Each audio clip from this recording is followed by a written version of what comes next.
Entangling the knots of English. Negative, must.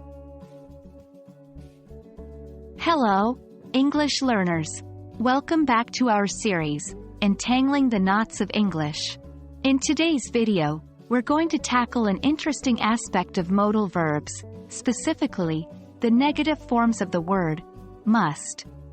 Understanding how to correctly use must not and don't have to can greatly enhance your English communication skills, and that's exactly what we're going to explore now. Let's dive in. Before diving into the negatives, let's quickly recap. Must is a modal verb we use to express necessity, obligation, or high probability.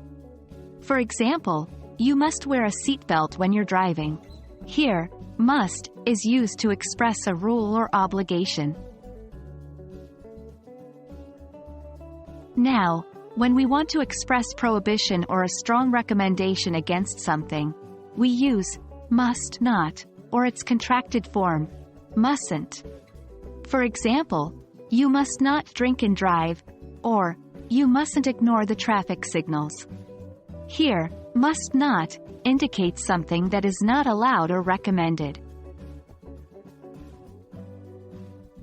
A common mistake English learners make is confusing must not with don't have to. While must not is about prohibition, don't have to is about lack of necessity. For example, you don't have to wake up early on weekends. This means it's not necessary to wake up early. It's not saying that you are not allowed to wake up early. Let's compare these two using an example. If I say, you mustn't tell anyone about this, it means you are not allowed to tell anyone about it. However, if I say, you don't have to tell anyone about this, it means you can choose whether to tell someone or not. It's not necessary, but it's not prohibited either. Now let's practice. Try to think about whether you should use must not or don't have to in the following sentences. 1. You, blank, eat the cake if you don't want to. 2. You, blank, touch the painting in the museum. The correct answers are 1. You don't have to eat the cake if you don't want to. 2.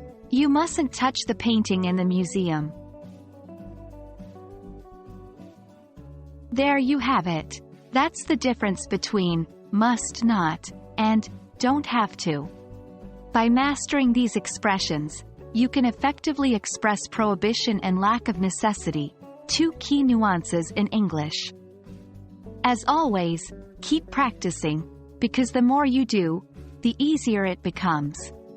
Stay tuned for more in the Untangling the Knots of English series. Happy learning, everyone!